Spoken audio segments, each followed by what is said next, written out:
welcome to the second South in preview, and a massive thank you for everybody that watched last week from me and from Steve, and also as well, of course, the new subscribers to the channel. So please make sure you're getting that message out there to all your friends and everybody else in the Southern League that we're going to be here every Thursday evening, and of course our other show, My Life in Football, which will be out on every Tuesday evening. And on that show on Tuesday evening, it is Keith Allen, the president of the Southern League. So tune in for that one. But a massive thank you for everybody that has subscribed to the channel already.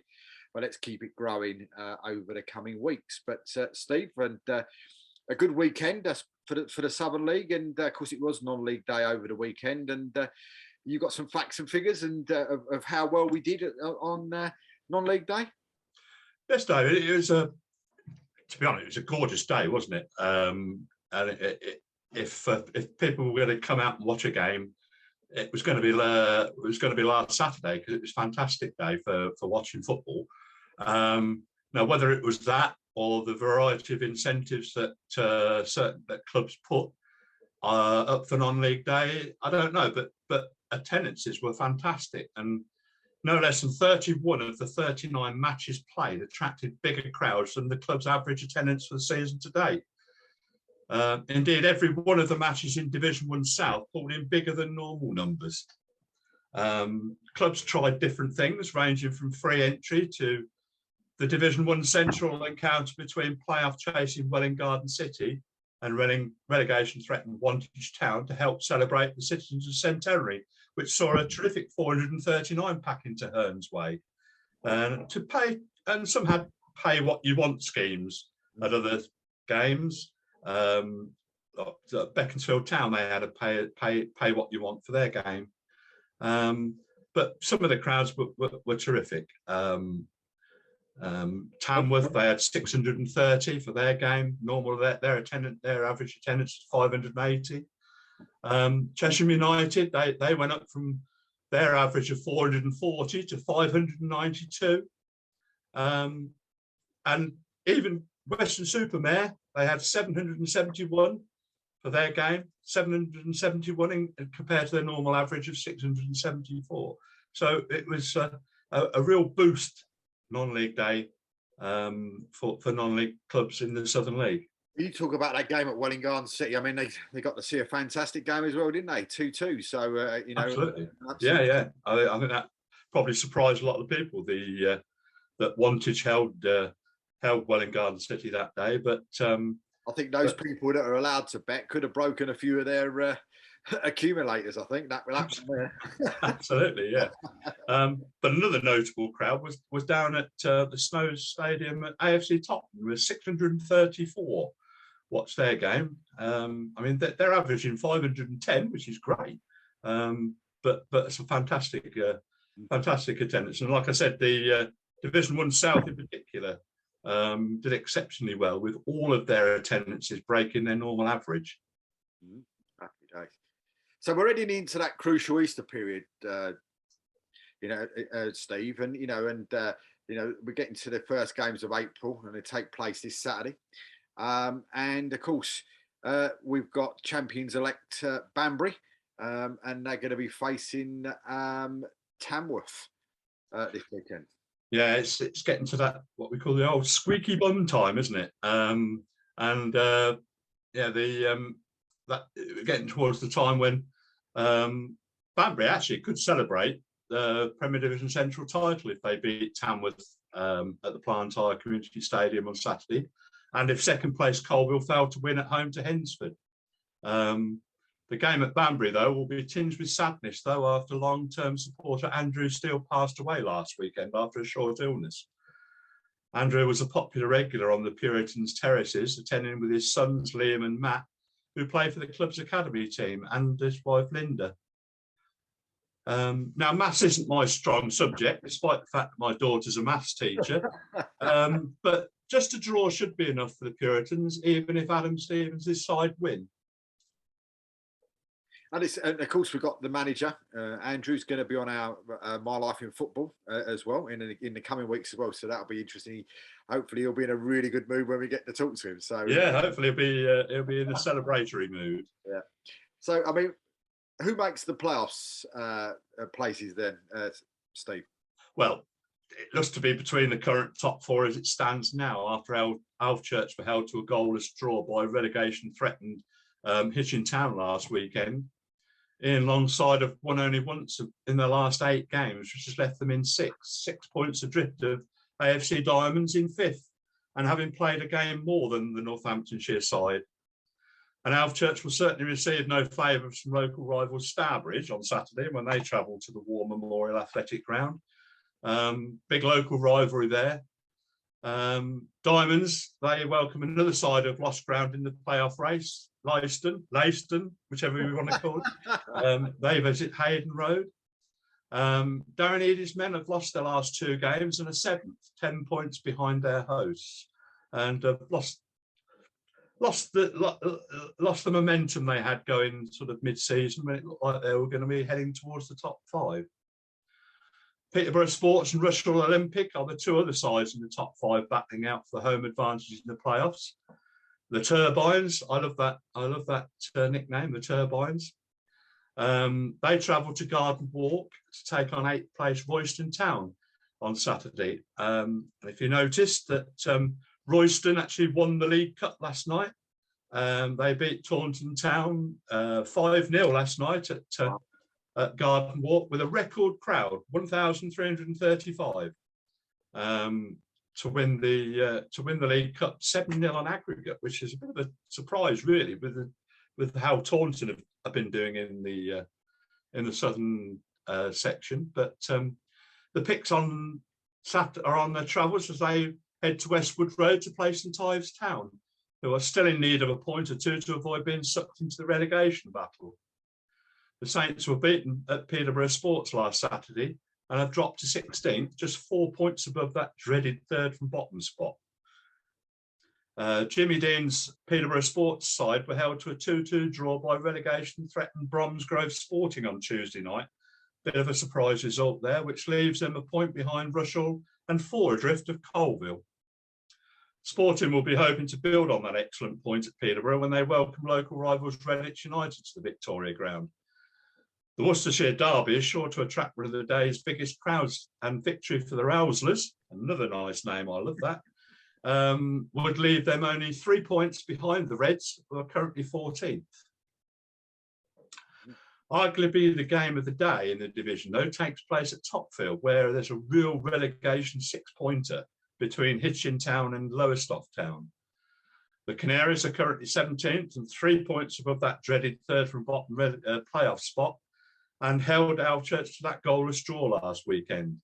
The Trawler boys suffered a 4-0 defeat at Suffolk rivals Needham Market on Tuesday night, and that loss leaves them bottom, 4 points adrift of Nuneaton with a game in hand. And ironically, Nuneaton travel to Bloomfield on Saturday to take on the Market men, with Jimmy Ginelli's Borough side having lost last Saturday at St Ives after drawing their previous 2 matches.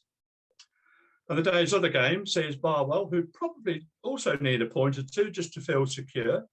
They journey to Stratford Town's Arden Garages Stadium.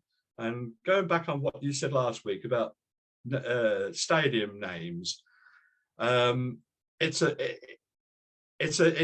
bugbear of mine. I know clubs gain financially considerably from having their stadiums sponsored and names, but it gets frustratingly annoying trying to remember them all. I mean, do you find yourself when you're doing all the press stuff? Do you find yourself there sitting there, writing something out, and thinking, "Oh no, it's not called that anymore"? Absolutely, yeah. I mean, if a ground's been known as something for 100 years, and then suddenly it's named something else, it is extremely difficult. But and I mean, to be fair to the clubs, quite rightly, they want them named properly because of that. They've been sponsored. But it is awkward, and it does take a few seconds to think of it. But Steve, we go from one league, in the Premier divisions, that's almost done and dusted. And then we come to the other league, of course, a Premier League. And this is really bubbling up to be an exciting finale, isn't it?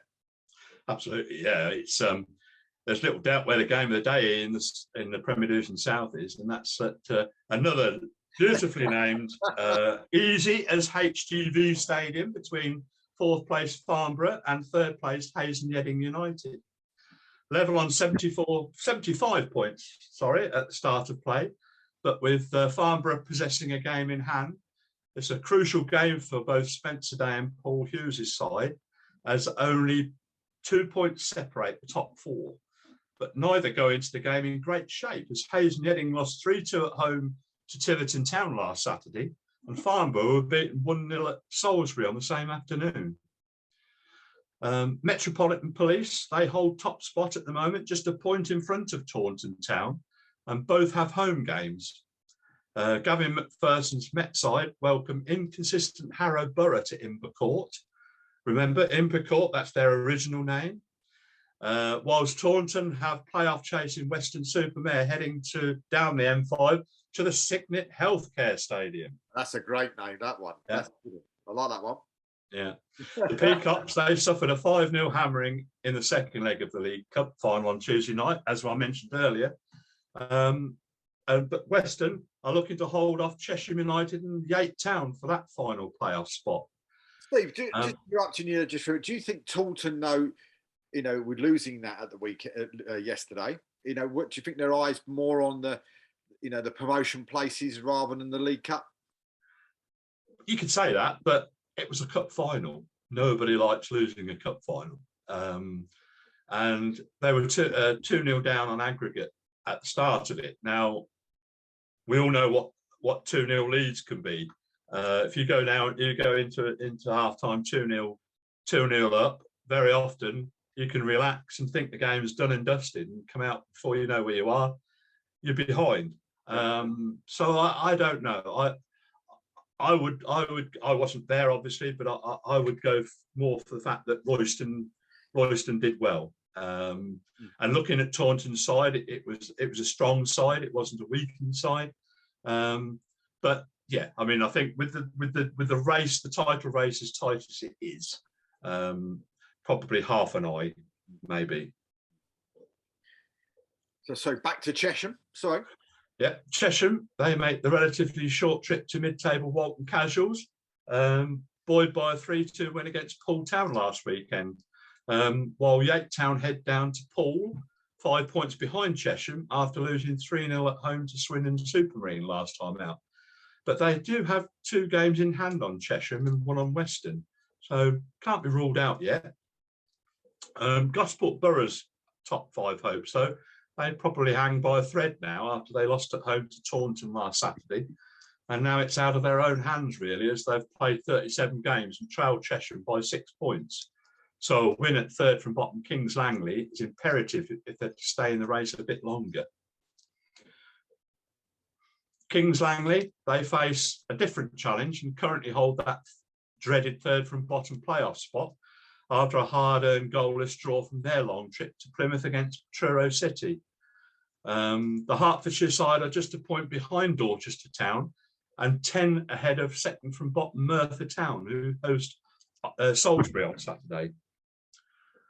Wimborne Town are almost requiring snookers, as I say, to get out of trouble, as a 1-0 home defeat at home to neighbours Salisbury on Tuesday night leaves them 14 points behind Kings Langley with only 18 left to play for.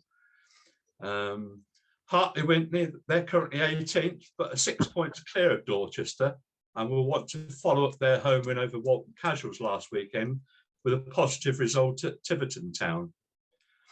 And the day's other games see Hendon welcome Beaconsfield Town to Silver Jubilee Park, and Swindon-super-Marine have Truro visiting the Webbs Wood Stadium. And then we sort of jump into from the Premiers into Division 1 divisions, and the one that I'm sort of a bit more aware of than some of the others, if I'm honest.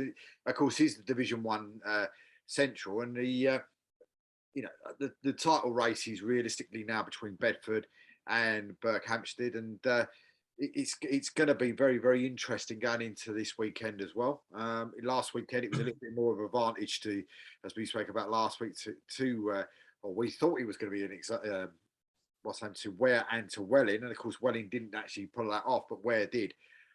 So it'd be interesting to see where the advantage is going to come this weekend. But Gary, Setchley's Eagles, they pose a 3-point lead on Burko, but they've also got a game in hand as well. Yeah, the Comrades, which is Berkhamsted's nickname, they dropped 2 home points last weekend. They shared a 1-1 draw with 4th place AFC Dunstable. But Bedford were also held at home. So it was all square at the weekend. So nothing gained, nothing lost. At 5th place, Northleigh took a hard earned point back to Oxfordshire in a goalless encounter at the Erie in front of that terrific crowd of 628, as I mentioned earlier. Yeah, I think the surprise for me there, Steve, was the fact it was 0-0. Yeah, absolutely. But looking at the Twitter feed from the game, there were quite a few chances at either end. So, but I think the goalkeepers held sway on the day. This Saturday sees Bedford travel to bottom-side Wantage Town, and as Welling Garden City found last weekend, they're not going to be an easy side to play. But they could virtually be condemned to relegation if they lose and results elsewhere don't go their way. Berkhamsted, they're also on the bus heading to Waltham Abbey. The Abbots are a side who don't quite seem to know what team is going to turn up from week to week at the moment, having had a very inconsistent season after being switched from the Isthmian League, like your boys, Harlow. It's going to be interesting because, of course, Waltham Abbey is my hometown. The ground is literally no more than half a mile away from where I'm talking from now. So it'll be interesting to see Berkhamsted come down there. Unfortunately, I'm working late night Saturday, so I ain't going to get there. But it'll be an interesting game. Yeah, the battle for a playoff place looks to be between the teams currently occupying the other top 5 spots, along with 6th place Welling Garden City. We're a third, and they're involved in possibly a game of the day in the division as they travel to Ancient Park to play that 5th place Northleigh.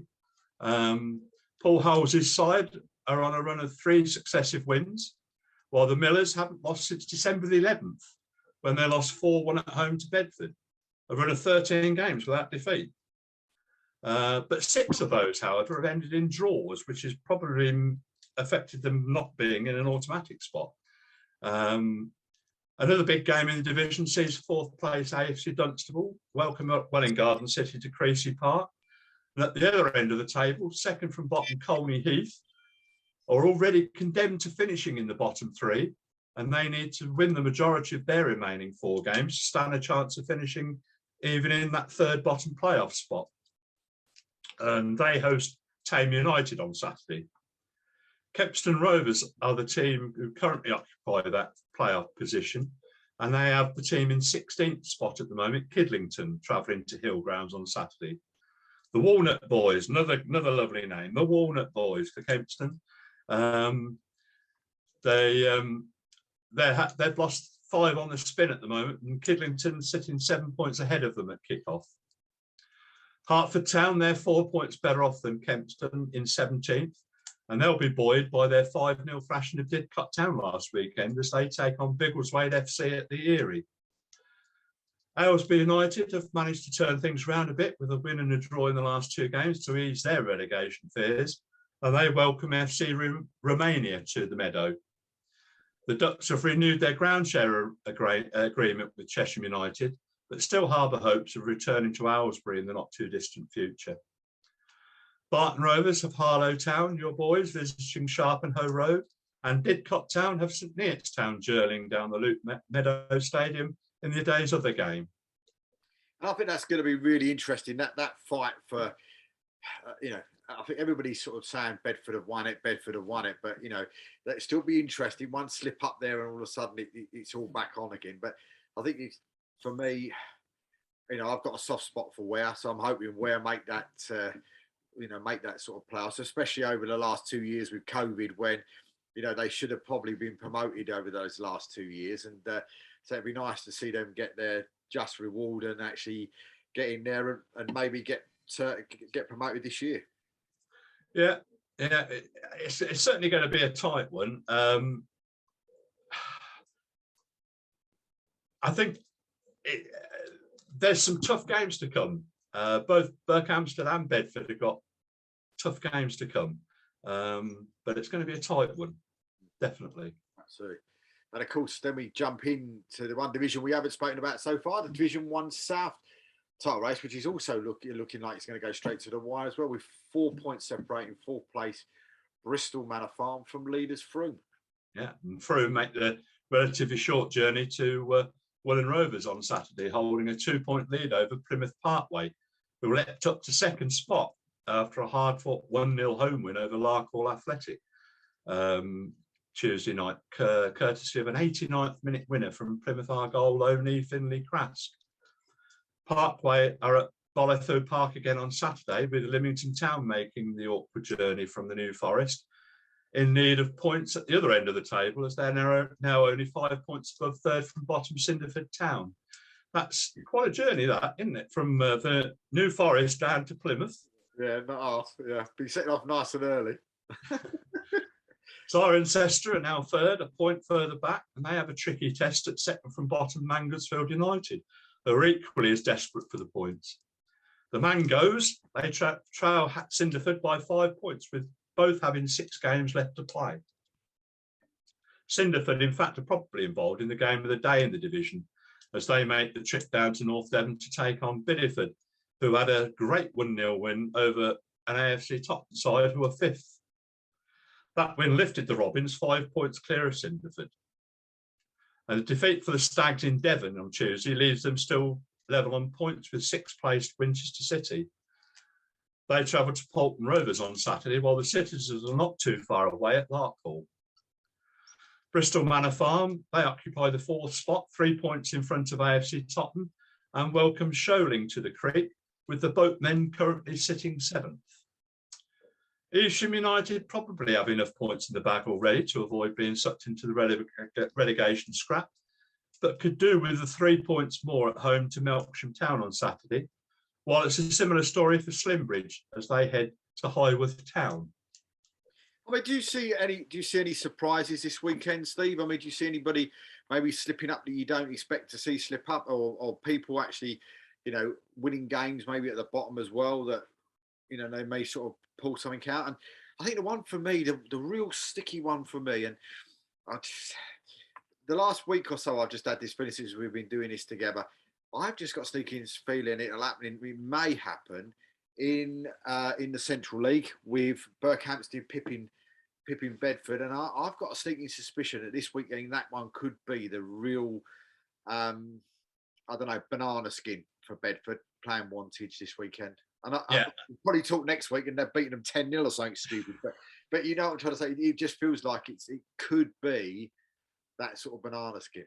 Yeah, and there's always this thing about, is it easier for a team who are fighting for a title to play a team who are also scrapping for something in terms of a relegation spot, or is it easier playing somebody in mid-table with nothing to play for? Very often, it's the team in mid-table with little to play for that end up being the banana skin, because they are relaxed. They can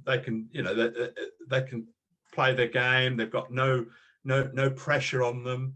So it's a difficult one. So I don't know. I'm going to sway slightly the other way. Waltham Abbey, have they got anything to play for when they play Berkhamsted? But I agree that Wantage showed at Welling Garden City that there are going to be no pushovers, even despite the situation at the bottom. So yeah, it's going to be tough for Bedford, but I'm sure that Gary Setchell will have his Eagles ready. Absolutely. Well, listen, that's another week, and that's another week with Steve's preview of the games coming up at the weekend. We wish every team going for the 3 points of the weekend all the very, very best. We hope, people that are looking for promotion get the points they need for that, and people trying to avoid relegation, the same thing for you guys as well. The one thing we would ask, if you've got people out there that you would like to see their story being told, from when they first started in football to the present day, then please get hold of me or Steve, on our Twitter accounts or emails. Get hold of us. Let us know your people that you'd like to hear from.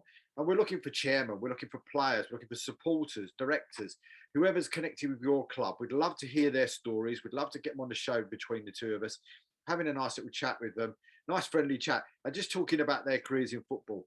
We've been lucky enough to do 2 so far. We've done Tony Gow, which you can get to see on the Southern League YouTube channel. We've also done one with Keith Allen, which you'll get to see next Tuesday.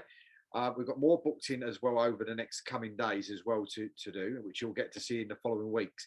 But please make sure, if you've got anybody you'd like to hear from, make sure you give us a text, email, whatever you need to get hold of us. And we'll try and get those guys and girls, of course, as well, onto the show in the coming weeks as well. But from me and from Steve, thanks for watching again this week. And we wish you all well and good night. Good night.